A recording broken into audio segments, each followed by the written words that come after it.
another episode. Fueling Fire podcast, Fueling Fire show, whatever you want to call it. Talking about the pit of despair. All right, fam. We're gonna get her to hype that up a little bit more. That's all I have today. No. Ready? No. And action. Go. Nope. I'm not redoing it. Come on. I'm Give one not. for the crew. Just it doesn't Welcome. That's all you get. Love it. It's another snowy day here. Another. Yeah. Or the same day Or the same. as before. Hey, do you think our air filter is making a difference in here? I don't think mine still got a little dried out. Maybe you should be sitting over in the steam of the humidifier to Yeah. make my butt very cold. I'll gladly take the humidifier on my side. It's cold outside. We're trying Got to a figure out cold why butt we, inside.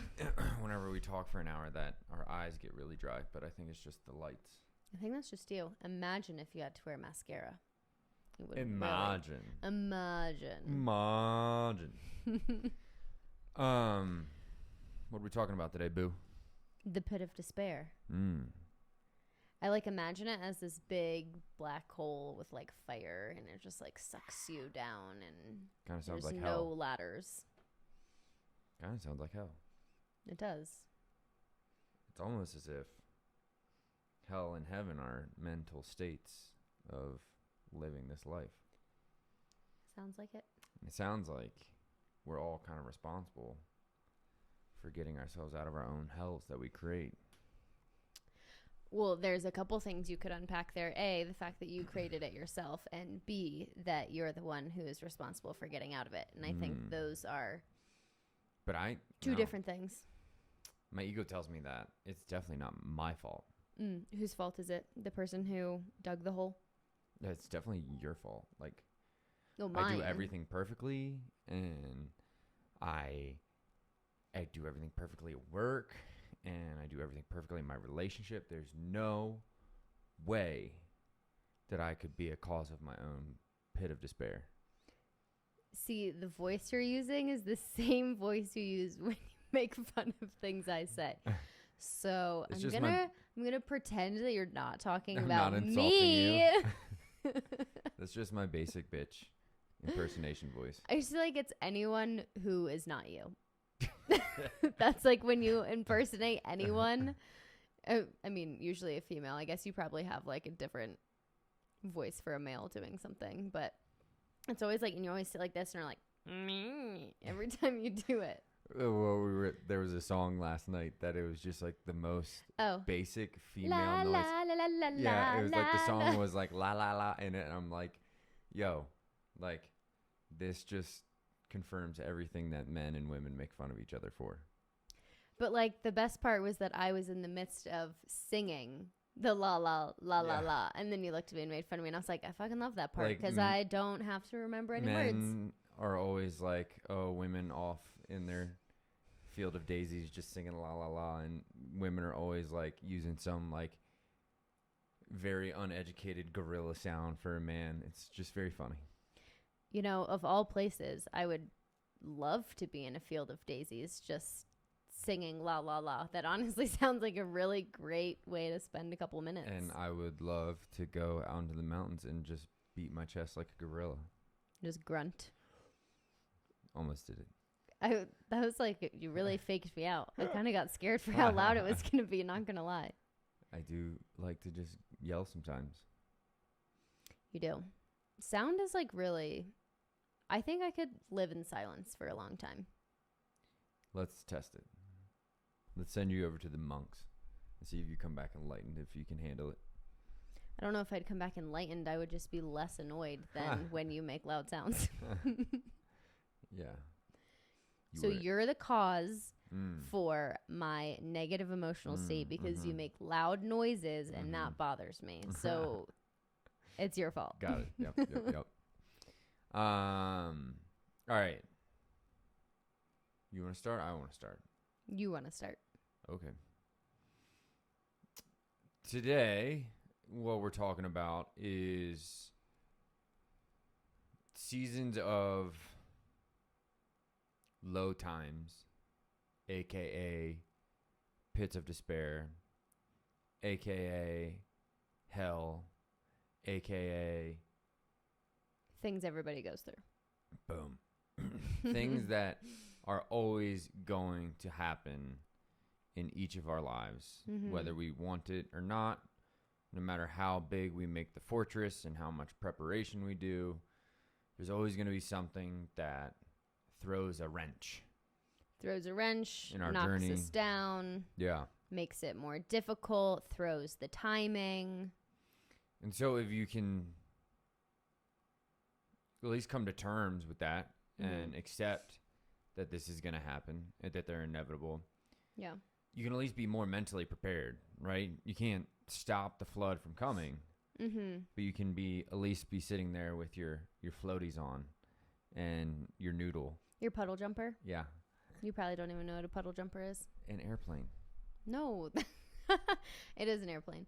But there's like a little, it's like floaties now for kids. Instead of floaties, they're called puddle jumpers. And it's the floaties mixed with like the half-life vest. And it buckles in the back. Puddle jumper. Things just making kids more safe these days.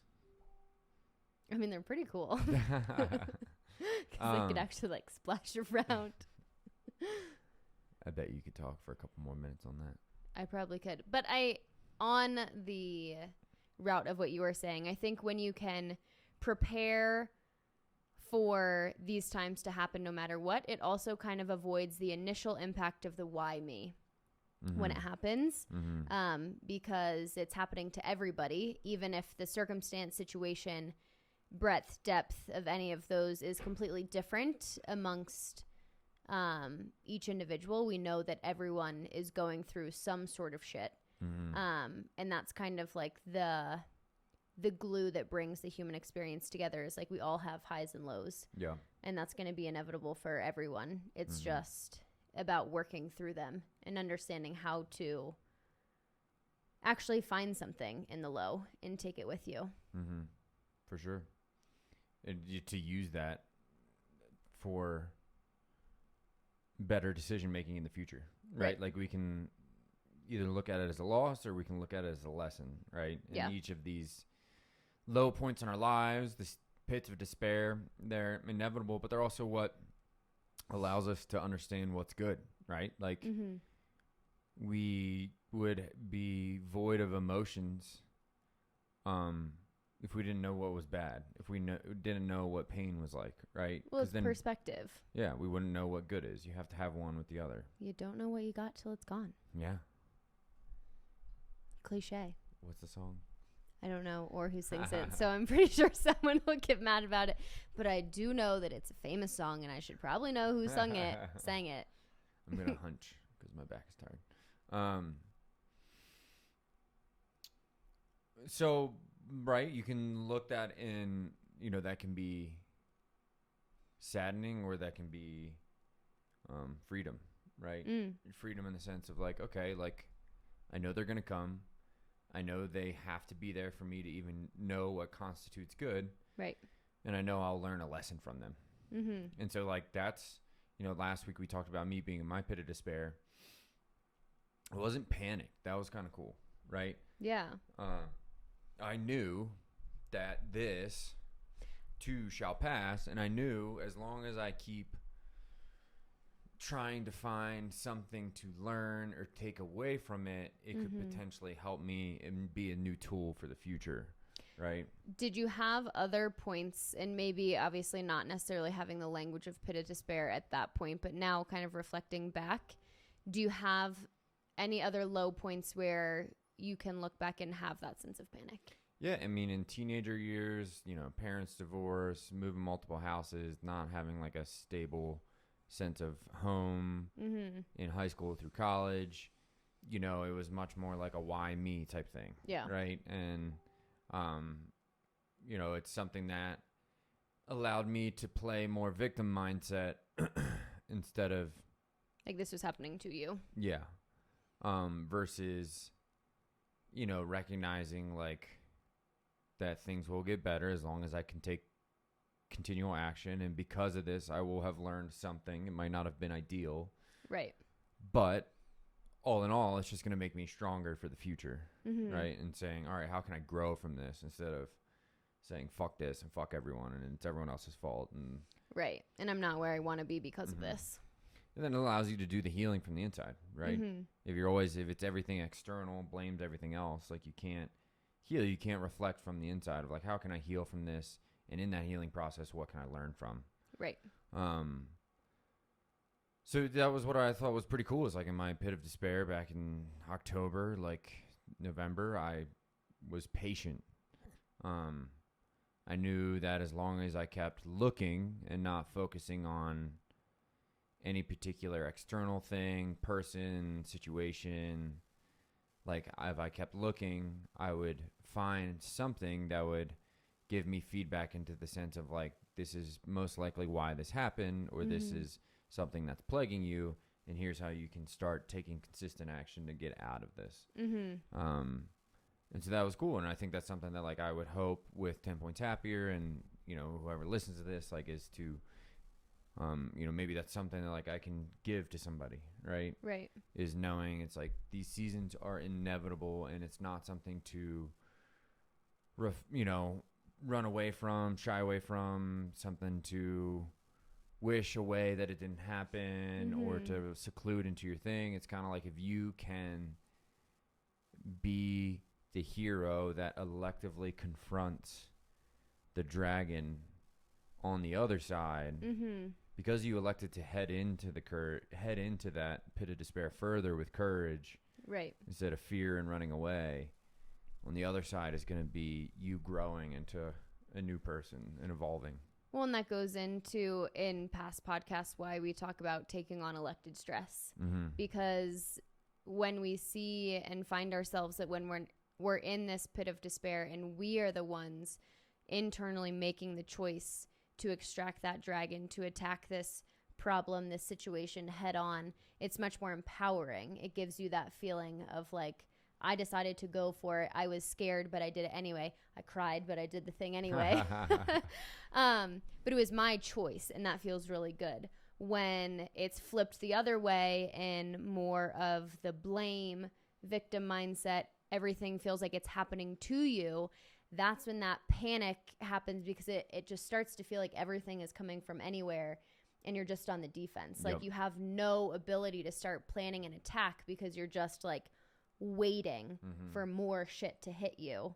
And it's like that fight, flight, or freeze. And that's where it's like the freeze comes, because you're like, shit's not done. Yeah. So I'm just gonna like hunker down Mm-hmm. and wait for it. And that's when we get stuck in that pit of despair, Mhm. where it's like it's inevitable for it to happen to all of us, but we need to find strategies. And that's our goal in 10 Points Happier, is we're not trying to avoid it.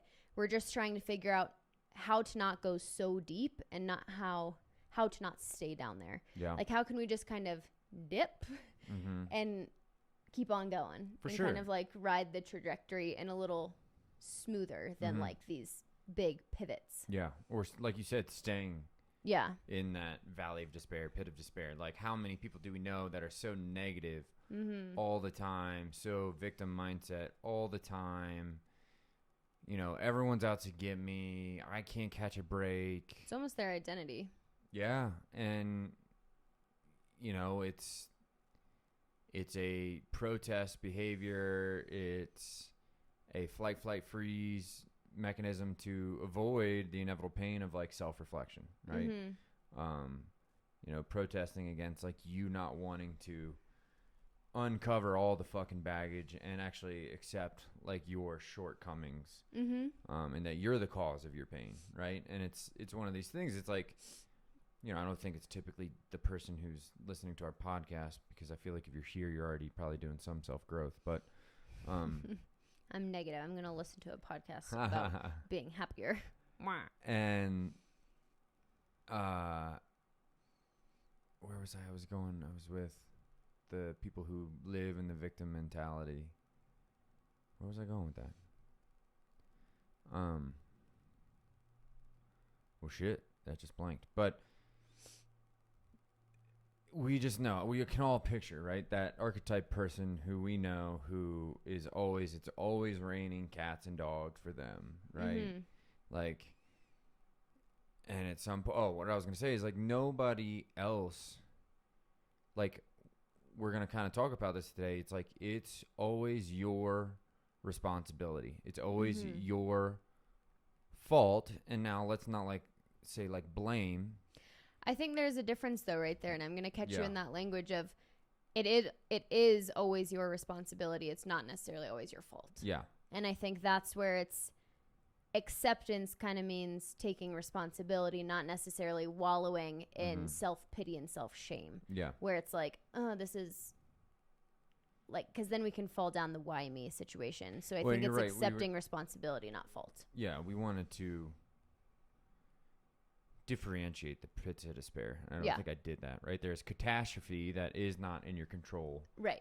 But if it is, like, if it's like, yo, you're at a job that you hate, like it's nobody's fucking fault that you're there. Like, you can change and get out. Like, and you're the one who's responsible. It may not be instantaneous. And that's where I think some people are like, no, I can't quit and get a new job tomorrow. And it's like, well, yeah, we're not saying that everyone has the means to be able to do that. And like, yeah, you may have to like sit through the shit. I'll disagree with you. And I think everyone does have the means to change their life.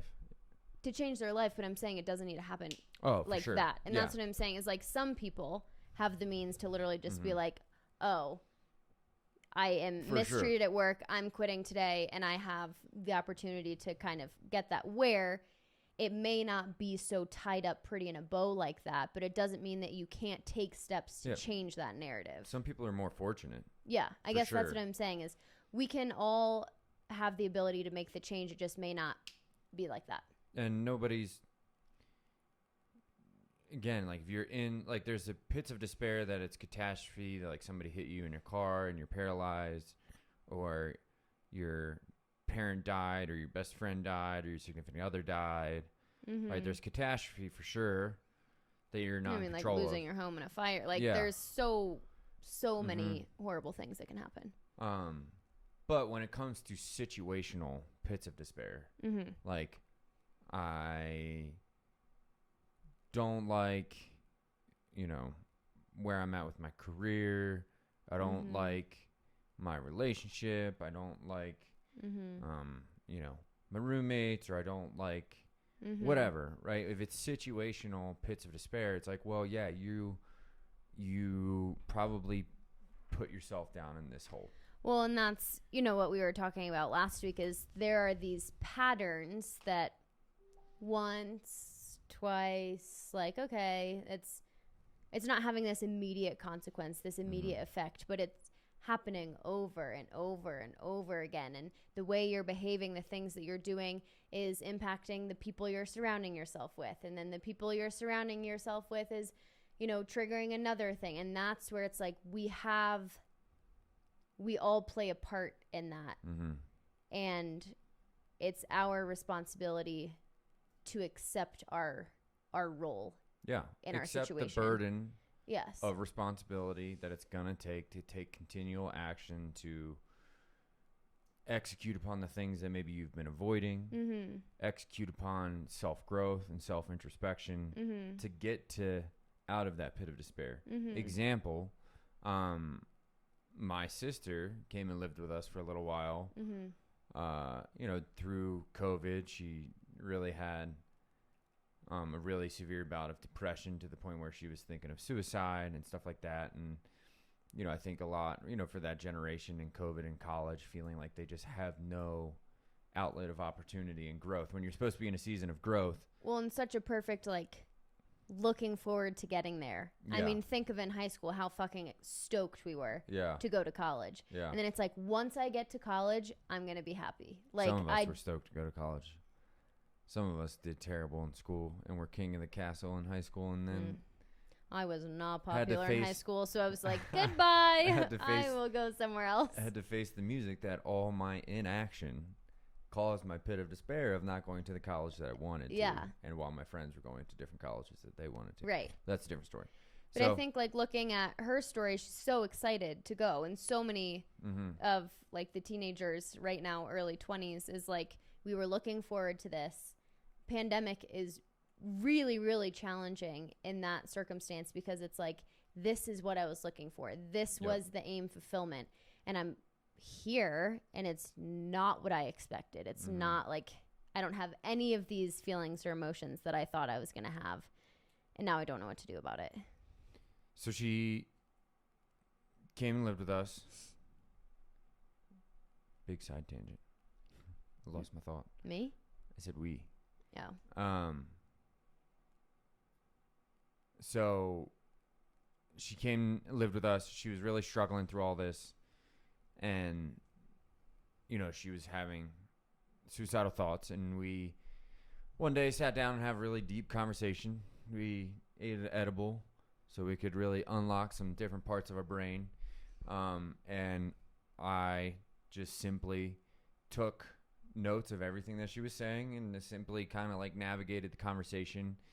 You know, like, what do you want from life? What would give you a sense of value and a sense of purpose since you don't feel like you have a sense of living? It's like, well, it would be like a quality relationship with a significant other and being a part of a community where I feel accepted and be doing work that gives me a sense of meaning and all this. And like, okay. And I'm like, well, why, you know, what does that represent for you? And she's like, you know, that would just mean like I have control over my life right now with COVID. I feel like I have no control, right? You know, school shut down. I can't do anything, blah, blah, blah. I'm like, well, so what? Yeah, you can either, you know, start to reformulate what could give you that and start, you know, taking consistent action towards that, even though it's not necessarily what you thought and envisioned, and gain some control. It's or not your yes, initial plan. You can keep romanticizing about and those were her words. Like, I feel like I romanticize about suicide. Not that I'm not sure if I would do it. And it was like, well, yeah, it's a form of control, right? It's you wishing you had control over these things. And it's just a very clear example for many people who are like in this victim mindset that they don't have control, right? It's always all these other things are happening to me and I just don't have control. And like you said, it's like when we're in these seasons, it's like, well, I can either take input and start to figure out if I could even just get to this one spot in front of me, just one step, like my life would be better. Now I have to decide if I want to take the continual repetitive action that may seem mundane to get there. Right. And so, you know, for my sister, like I was like, you want control. At another point she said, I want people to tell me what to do. I was like, wait, so you want to be in control, but you want some other people to tell you what to do. I'm like, you realize how those two can't happen. But I think this goes into our last episode of talking about sometimes you need someone to objectively look at things without the emotion attached to it, where it's hard to see those patterns collide when you're living in the pattern. Yeah. Because when you're in the negative you're in this like loop that when you're on one side, it's a blind spot to the other side.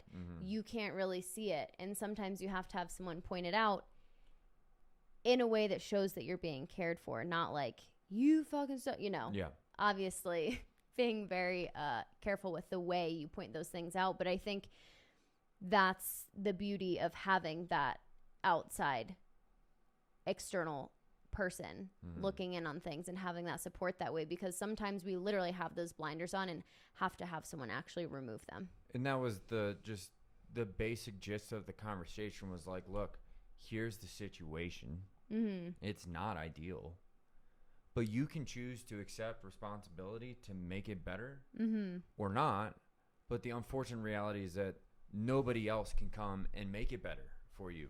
Yeah, no one can rescue you. That's the conundrum. And that's what happens with all of us, right? If we feel like we're, you know, pits of despair of like, I'm 40, 50, 60 years old and I can't keep a solid relationship, like that's a even further and further ingrained pit of despair and associations and behaviors, right?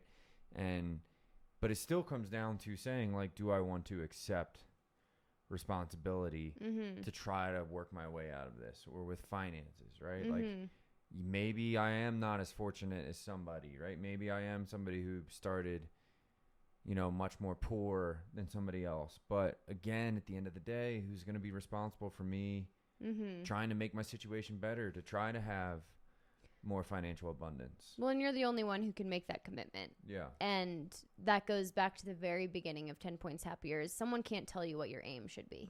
Like, it has to come from something that you find deeply valuable. And a lot of that comes from a pit of despair of like, this is where I am. I need to get to somewhere else. There has to be that pain action threshold of like, this is worth it enough for me to be able to take that step. And you have to be the one to commit to it. No one can say like, I'm going to commit to this for you. That's why no one, like, if you're going to try to get sober, it has to come from you. Someone can't be like, you need to get sober. And automatically it's like, okay, I will. Yeah. Like, it has to come from within. It has to come from acceptance there, because you're the only one in your personal experience that's going to take the action. No one else is. Other people play a part for sure, but you're the main character in your life. Yeah. And so, I think this can be extrapolated to not so dire circumstances. Absolutely. Right? We can be in many pits of despair where we're just kind of going through life and life feels lackluster. We can be going Just through life. Bleh. Yeah. Not content, not fulfilled, and not knowing where to put that. Like, that is its own little pit of despair, right? And, we can, again, accept that, like, our behaviors, our patterns led us to this. Like, maybe it's in a relationship, right? And maybe because, there was one little thing in the relationship that, like, irked you. Yep. And then you just kind of let it pass. And you didn't dissect that thing. Yep. And you didn't extract it. And then it keeps growing. And then you layer on another thing. Well, because that emotion happened, then you're like, well, now I noticed, the dishes in the sink. Right? And then the resentment and irritation grow stronger and stronger. Right. And then you're at a point where you're like, I'm 15 years into my marriage and I hate this person. And I have kids with them. And I don't know what to do. I was going to say, I feel like a lot of time kids is the like layer on top, where I feel like these things have been happening and bubbling over for a long time. They could like one little piece of the thread happening over and over and over again. And then something stressful happens, like trying to raise human beings and keep them alive and like every other burden that comes from that. And that seems to be the problem, when in reality there was all of these other things happening underneath the surface that just seemed to kind of be the catalyst on top. Yeah. So with that, I think one thing that we wanted to say is, all right, so we can do blame or acceptance. Yeah. Pits of despair then can also be, it can be what you did do, or what people most don't realize is like they can be what you didn't do, right? That you avoided that immediate pain and you thought maybe it would just go away, but really what you're doing is trading it in for delayed, even bigger pain. It's delayed gratification of pain. Right. It's like the opposite of grass is greener. Yeah. Grass is shittier. What we can recognize is, again, our emotional state, right? It's like, we can recognize when we see the first bill from the IRS that we get this gut-sinking feeling, and we can go and battle that tiger right then, when, even though we don't necessarily want to, or like many of us, we can put that bill in the corner and keep letting them build. Yep. And keep letting them build until the IRS shows up at your house, right? Yeah. And many of us like to live in that avoidance and just wishing it away type world. And the problem is like typically that leads you to a bigger pit of despair. So our goal with 10 Points Happier is like, can we tune in faster, be more aware, have the radar go off when there is that angst towards the significant other, and extracting it right away, even though it might be not ideal, might be a little quote unquote painful in the immediate, but you know that it's going to be better to do it now than let it grow. Or again, the radar go off. Sorry, I'll just finish this last piece. Like, our whole goal is let the radar go off sooner of like, all right, I'm having a lot of anxiety about something. Am I letting the pile of bills grow and it's growing my anxiety, right? Like metaphorically. Or am I more depressed? Am I more irritated, frustrated, angry, whatever, right? Some negative emotion. Can the negative emotion radar go off sooner so we can extract it so it doesn't continue to lead us further and further into a hole that now we have? You know, if you and I don't extract something and now we don't even know the origin of source of why we fucking hate each other if we keep letting it grow and grow, right? We open up Pandora's box and there's a million things to do. Well, you did this 10 years ago and you did that 5 years ago and you did this, and it's like, well, where did this even start? Right. And that's when it's just like the tit for tat. Like, oh, well, if you're going to say this one thing, like, let me whip out everything that's been laying in my back pocket. Like, I've just been waiting to play this card. And that's when resentment really comes up. What? I was just the whole host of people that come to my mind that just, I was waiting for this one. I mean, Boom, I've been there for sure. Oh, and it's because it's easy. Yeah. Like, and it's a pretty natural tendency to easy to avoid and then just wait. Easy to avoid and easy to explode. Yeah. Like, it's easy to, when you're met with someone else, and let's say it's in like a point of confrontation, conflict, like something happens and that brings up irritability, frustration, whatever, an expectation basically goes unmet is what's happening. It's really easy to explode, get angry, and be like, yeah, well, guess what? You did this. And put the blame that way instead of actually working through what's happening. Way to go.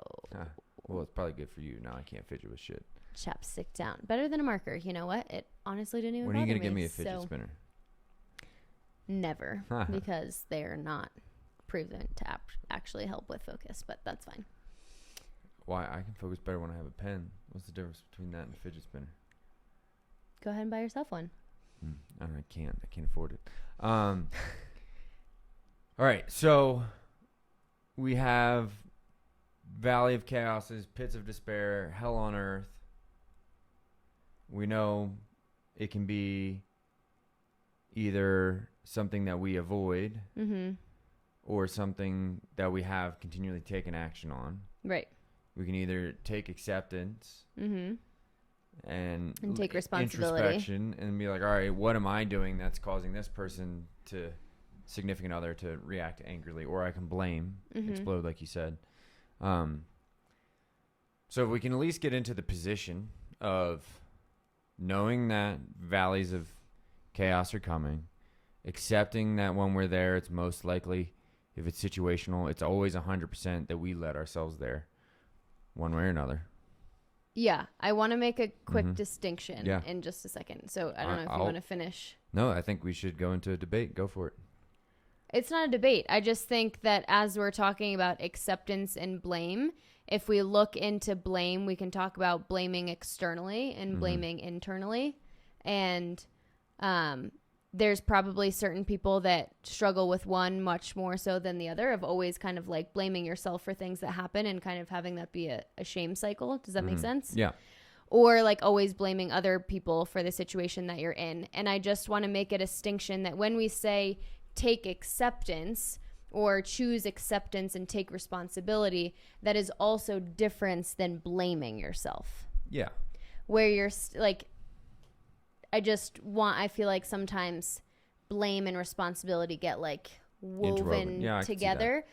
And I just wanted to make that distinction of, while yes, we don't want to blame other people and focus our energy there, we also don't want to sit and just blame ourselves. That's not going to help us get out of the pit of despair. We're going to accept our role that we've taken, accept responsibility in order to fuel ourselves out. There is a difference there. Do you want to debate that? No. But no, I don't know where we were at. That's why I was going to let you finish your thought first. But you wanted to start a debate. So we could debate on something else if you want to. We want to get out of pit of despair. Why don't you take it?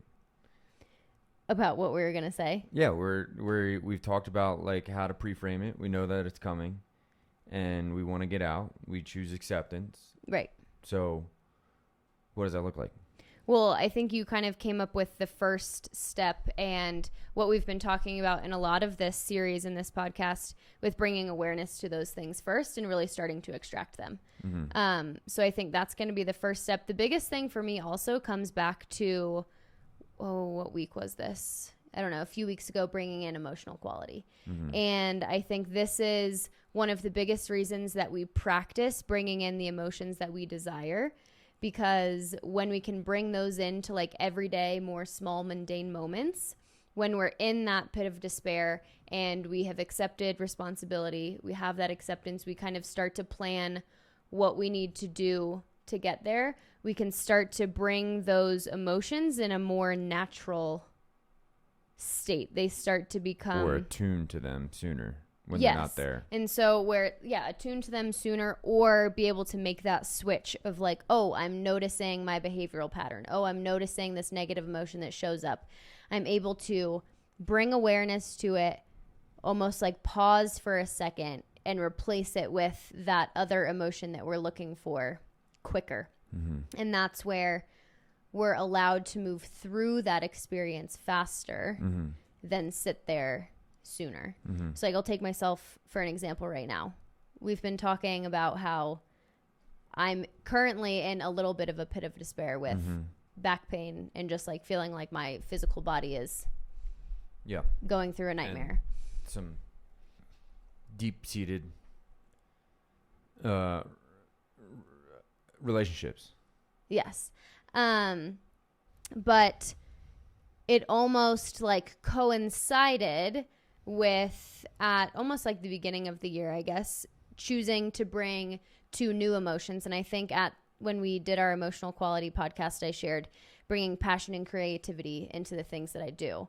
And having that almost just as a little backbone has allowed me to not go as deep in this pit of despair. Like knowing myself and knowing my pattern and knowing I have really struggled with anxiety and depression. So it's not like a new thing to be super low, but I have been really, really grateful. And it's been like really illuminating to see that I haven't gone down as far because I've come into this situation with passion and creativity on the forefront of my mind. And I've been attuning into like the emotional radar. Yeah. Like I have the awareness of when it's happening and where it could be, where it's like, oh, I'm noticing I'm feeling sorry for myself and I'm like, why me? How could I be creative in this moment? Like, I need to do this fucking physical therapy drill that I really don't want to. Okay, how can I get creative with it? Yeah. How can I feel passionate about connecting with my body?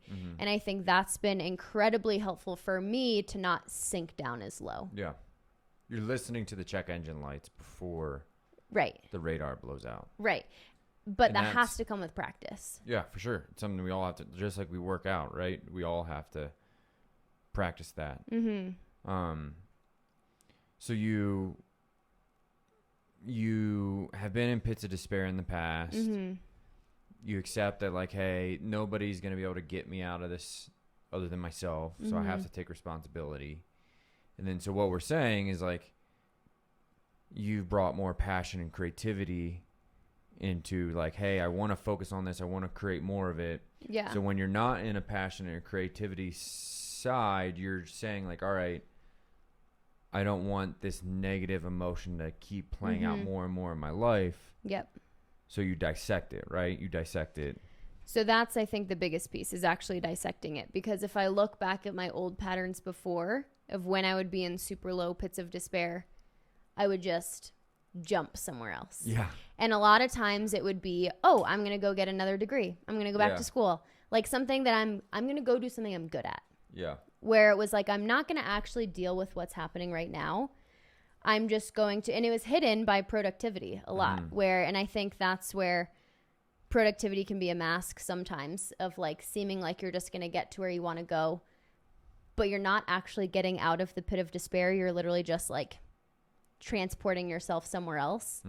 And then you find yourself in a pit of despair there. And then you're like, oop, I'm still the same person. Yeah, I'm going to go Here do as something I was else. there with the same emotional garbage. Right. And you're not dealing with the thing. And that's, I think we've talked about that also is like constantly just moving the target instead of dealing with what you're actually going it's through. The cost of inaction on the thing yes. that is, you need to dissect. Right. It's like, hey, the pile of bills is still over here, but I'm going to go get a different degree. Yeah. And I'm going to leave that over there because it's just, And I think we can get away with it when we're younger and we don't have, like, once you get older, the pile is getting bigger and bigger and bigger, and it's showing up in more places, and you're responsible for more, it's harder to avoid.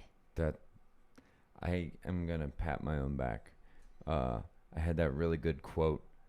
I was at jiu-jitsu, and I'm a total rookie. At wajitsu. Wajitsu. I'm a total rookie, but there was some younger kid there, and I haven't seen him since, but some younger kid there. Maybe you scared him. He was like 19. He was better than me. He was whooping my ass. I meant with your philosophicalness. Oh. He was like, he asked me how old I was. I was like, oh, I'm 31. He's like, oh man, I would have not guessed that. I'm like, well, thanks.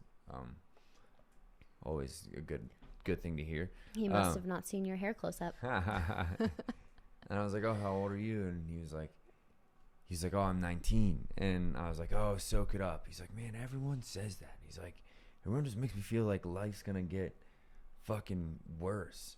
And I was like, no. I was like, not that. I was like, life definitely gets better, but your room for error gets smaller. Mm-hmm. And I was like, and he's like, that was really good. And I was like, whoa, that was really good too. That was like one of the best, smartest things I've ever said in my life. And now it's recorded. Woo! Yeah. I got one. Our work here is done. Our work here is done.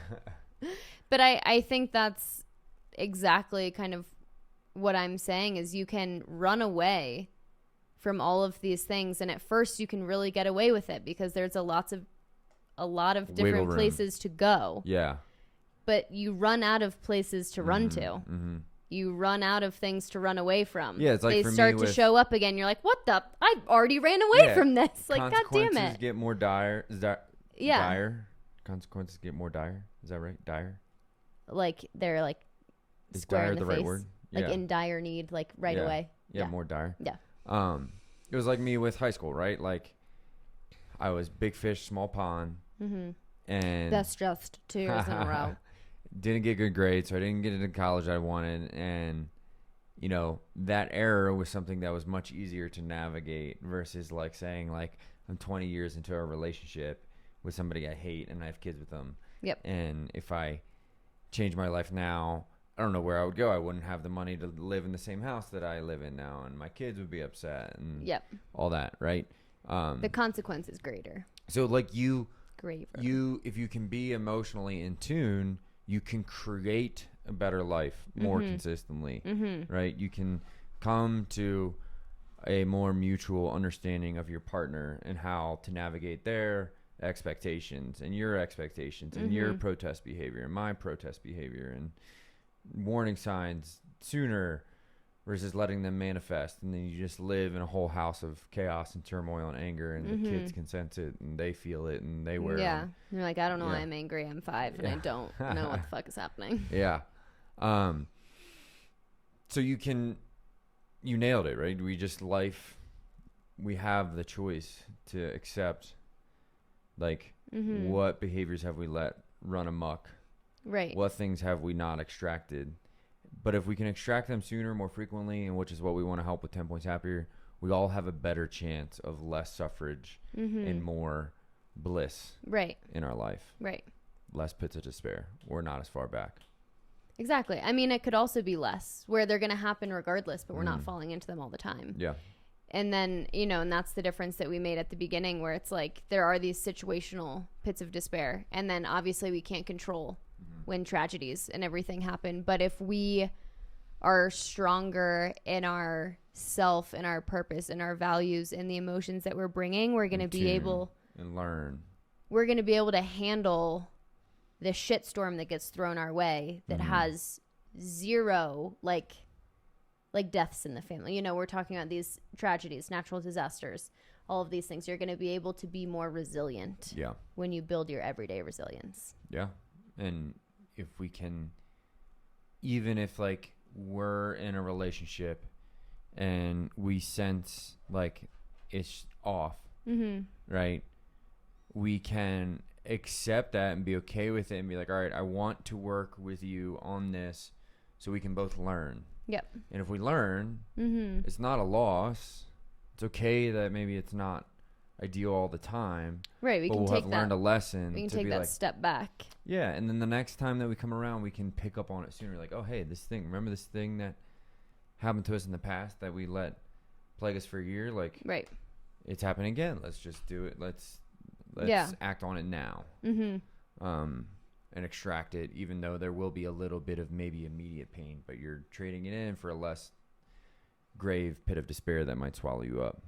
Right. And it's like that, it's the flip side of instant gratification, where it's going to have a bigger payout in the long run. Yeah.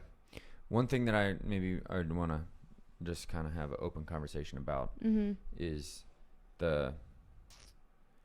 with all of this, right? We're talking about life is always going to have chaos. You can accept the burden of responsibility to figure out a way up and out. But maybe I would like to expand upon just kind of people creating their own hell on earth within their own mental landscape. With that, I feel like we both firmly believe that we're very much like we want to create from the inside out. But I'm just curious if you feel anything, like what does that represent to you in the sense of like what is somebody's hell on earth? And I say that just because I think a lot of people unknowingly live in that place. Are you saying like it's the specifics of it look different and what my ideas are on like what that looks like for people? Yeah, like what does that look like typically? Like, I view heaven and hell as like an emotional state, right? Like heaven, or saying aligned with what's best is peace, joy, happiness, love. Yeah. Right? Hell is like living in a mental landscape that's plagued by anger, frustration, irritation, resentment, hate, bitterness, anxiety. Yeah. So I'm just kind of curious, like what if you could say, or what comes up for you and what life lessons could you potentially, or with your verbiage, talk to that of how people do create their own hell on earth? I mean, for me, I guess it's a little different and outside of kind of what you think of immediately with like anger, irritation. I feel like those things are more of like the like red emotions, if I'm like thinking in colors almost. Yeah. And my hell on earth kind of goes to like the blue, like sadness. And I think one of the biggest things that I'm seeing right now in a variety of age groups and generations is that just void of purpose and like that feeling of just moving through the motions and really like not knowing or understanding. And being sad. You said it. I think you said it like the other day. Like everyone you talk to immediately, like everyone's like, oh, everyone's. Yeah, like everyone is sad. Yeah, everyone's down. And that's what I was saying. Like it cuts across so many different types of people and circumstances, where you live, what you're doing. Like you can't really pinpoint who it's happening to. Yeah.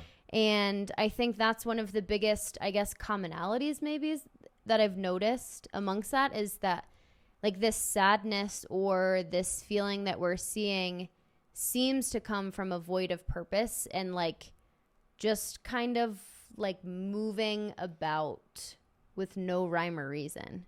But then that when you say that, it kind of comes up in my mind is it's almost like because of everything that's happened in the past 2 years, just things that were known to people became unknown. Right. And I think it's like this feeling of limbo that we're fine with limbo for a little bit. But this like extended feeling of like, I'm not going to take action because I don't really know. Yeah, I don't know where to put my energy. I don't know who to what connect can I with. do? What can, like, it's kind of like, oh, I'm just waiting. I'm waiting. And I think I'm definitely super guilty of this. And I think I was actually looking at the behavioral patterns from last week. And one of them is like, just, I tend to always let someone else lead, which like LOL at the beginning of this podcast.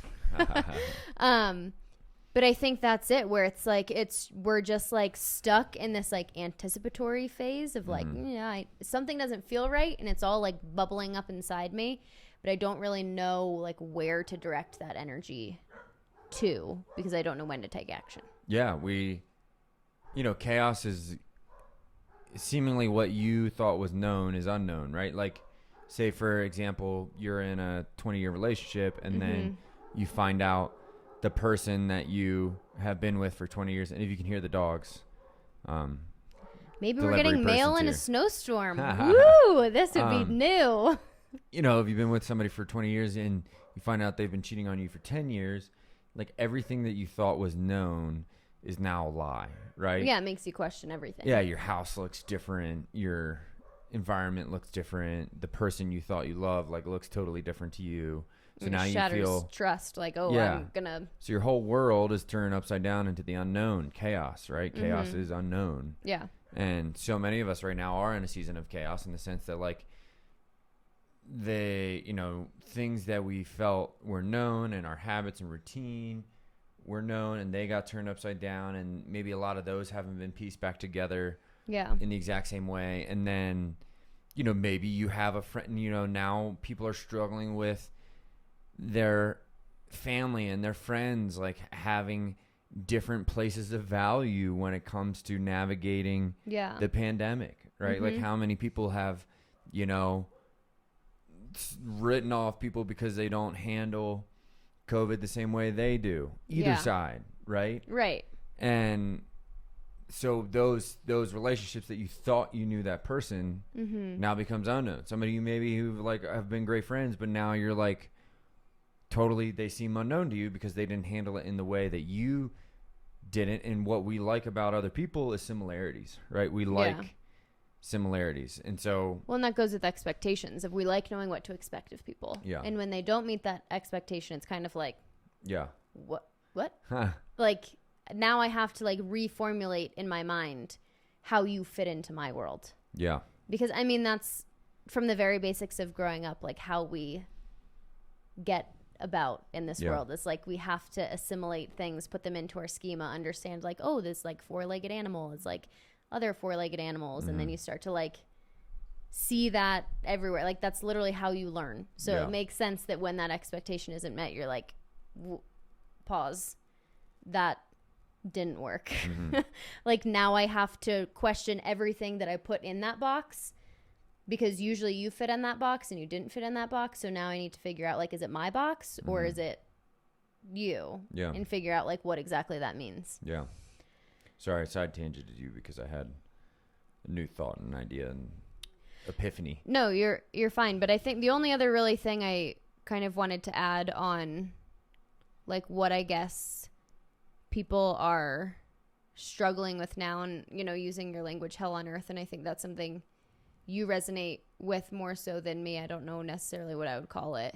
Well, I think like what I'm trying to like, and I don't mean that in a bad way. I'm just saying like so just for anyone listening, I really was not religious growing up. And so sometimes just like the terminology heaven and hell, I don't have a visual as much as you do. Well, the question I'm opening up to have dialogue on is, so many people lived in such a plagued mentality, like such a place internally that's just so tormented, and they live within that and continually. And so for me, it was, I'm always in the mode of taking action, self-growth, and if I could help other people do that, right? Like I feel like that's what helps people get out of that. Is, right. is doing these things like we're talking about with 10 points happier, right, introspection, self-growth, learning. Like, I am always in the boat of like, we live in such a time that life is so unbelievably good, we can't even comprehend it. But yet so many of us, depression has risen as life has gotten exponentially easier for humanity. We have all the information at our fingertips. The electricity runs consistently. Like, we have heat all the time. So why do you think it's happening? I think it happens because we don't have a strong sense of community, in the sense that we don't have shared common struggles. We're also very in our own individual bubbles now. Right. We're not like in a small tribe of 10. Like, we have to, tents. we don't need to rely on other people as much anymore. Yeah. It's easier to be independent now. It's independent, but because of that independence, right, we don't have a tight-knit group of people who were like, you know, if we're 10 people out in the woods trying to survive in tents, and like something happens to one of us that's cataclysmic, it happens to all of us. Right. And now we have this shared experience to overcome. And since we overcome that together, we have a much stronger sense of value because we contributed to you. Like, hey, brother, like, I love you. Like, we overcame this fucking famine or drought or tiger that tried to eat us. When you really see the value of, like, when that person isn't there, like, it's very obvious that you're missing something, you know, where it's like everyone is giving to this greater collective.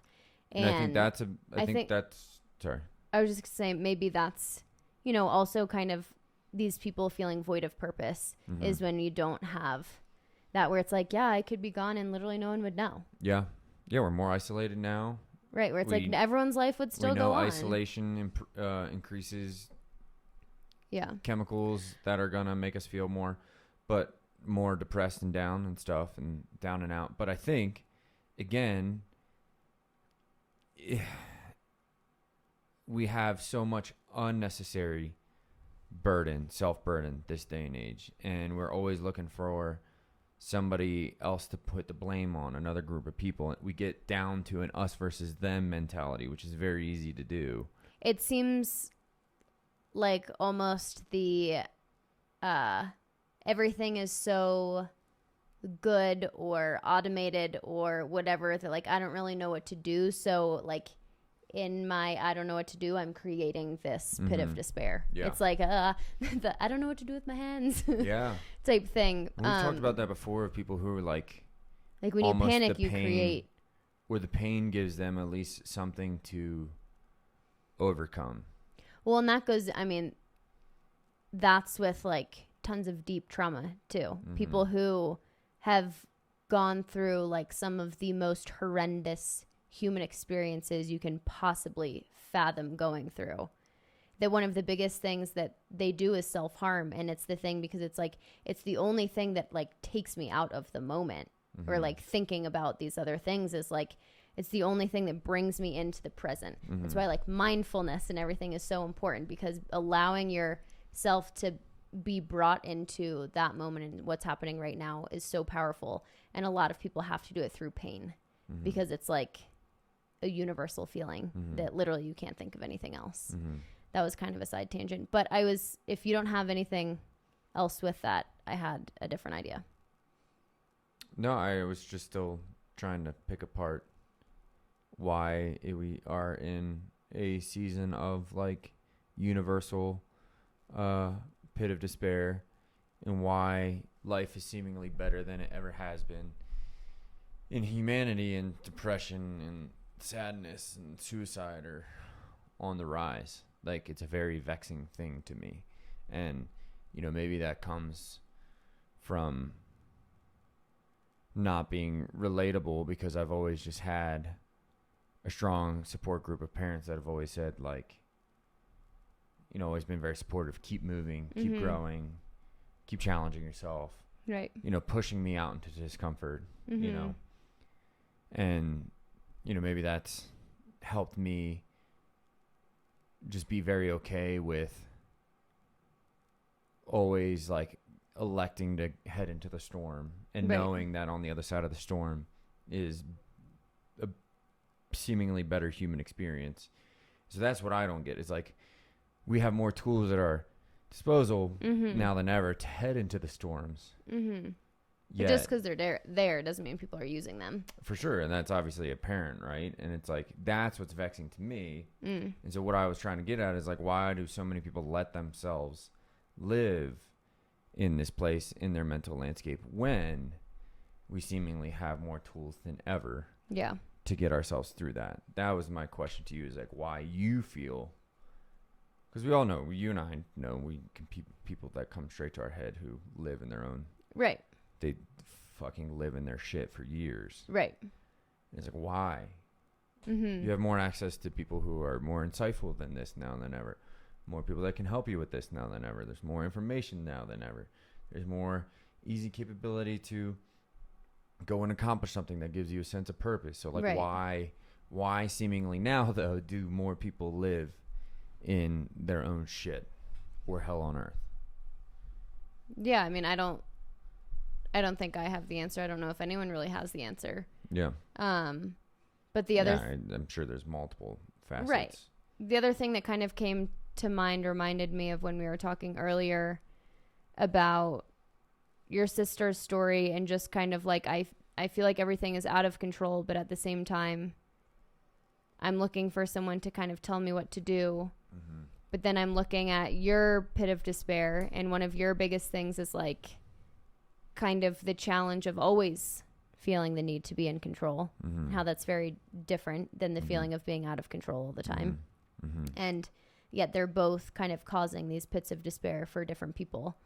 And I think I wrote about this in a grad school paper last year, that it was just like the dichotomies of life in general is like too much of one thing is always a bad thing. And it's always about finding the balance between things. So we've been talking about chaos a lot, where it's like too much chaos is bad. Too much order is bad. We need to strike the balance between the two. Too much like fluidity, not having a plan and just like flying by the seat of your pants is bad, but being too rigid is also bad. It's about finding the balance, and that can go into like literally everything that you look at. And so sometimes I feel like that feeling of inaction or that paralysis by analysis is just people are like, I don't know, I'm being pulled in two directions. I don't know which way to go, so I'm just not choosing. That makes sense. Just a guess. Yeah. Where it's like, I'm waiting for someone to tell me the right move.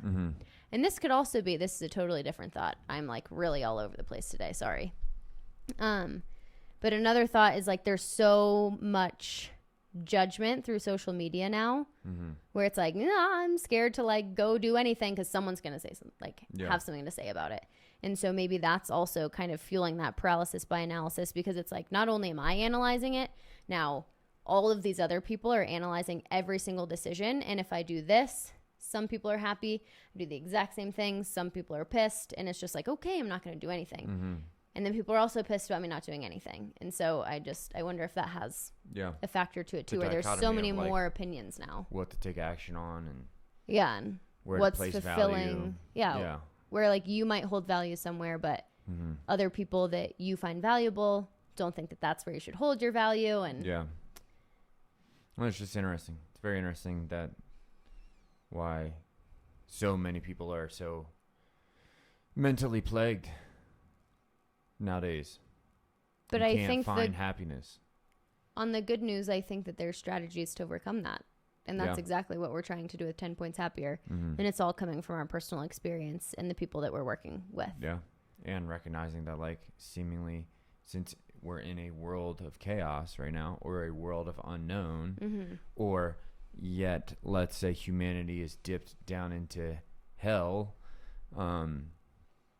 we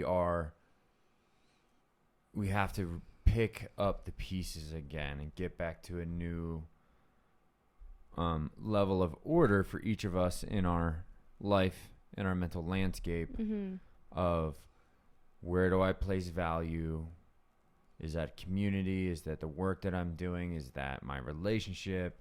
Do I need to nurture all three to get a sense of purpose? And you know, a lot of those things have been stripped away from us, like community, and like a lot of new things. You know, things didn't reopen, so you're like, well, my thing isn't there anymore. Yeah, or it looks different, and the part of it that's different is the part that I liked. Or the people that I thought I knew are, again, not handling all this the way that I thought I would. I realized that maybe they're on a different side of the spectrum than I am on anything, right? And like that's an interesting thing that I feel like a lot of people are letting plague themselves nowadays, is not being accepting and harboring resentment for people not being uniform with them, which is pretty weird. I don't know. Many outlets within that. So right. Kind of side tangenty, but if I were to bottom line it, is I think if you feel constantly tormented by your life and your surroundings and your situation, and you're miserable, and you check in and you check out and you get no fulfillment, the bottom line is you only get this roller coaster once. That's unarguable. So you are ultimately responsible for what that ride looks like, and you can choose to sit in the misery in your shoe and wallow in it and do that for the one roller coaster ride you have here, or you can elect to try to piece it together piece by piece, even if there's going to be a struggle, even if there's going to be a mountain to overcome, because you have to, if you really want to, live in a place of more harmony, more peace. What did you say earlier? Sense of satisfaction or a sense of fulfillment? Sense of fulfillment. So yeah, pits of despair. They happen. Know that they're going to happen. Once you can accept that, then you can be much more prepared for when the floods come. Yep. You can recognize, like, all right, I'm in this season and I can doggy paddle my way as long as I just keep swimming. The only way you know how to swim. But instead of like saying like, oh gosh, like it's somebody else's fault that they let the dam break, just being like, it is what it is now and I have to adapt and overcome. And if you can be accepting of that, then you can learn that it's a lesson, not a loss. And if you can accept the lesson that the season of chaos is throwing your way, you can come out the other side and be a stronger person, a more resilient person, a person who can be controlling a little bit more of their sense of fulfillment more consistently, or not let themselves slide back down into a pit of despair more frequently or deeper in that pit of despair, or keep battling with the same pit of despair decade after decade. So yeah, I think that's all we kind of wanted to say with that, right? Yeah. And that's really just what being an altering human is about. And I guess the last thing I wanted to say, the pits of despair also come from either actions you are continually taking, like acting out of anger towards somebody continually over time, or the inactions that you aren't taking because you want to avoid pain and hope that it just goes away, even though it's just going to end up being a bigger pit of despair later. Yep. Boom. We out. We in. What are we in? I don't know. A snowstorm? A squall. A squall. It did say squall on the Weather Channel. Peace. Bye.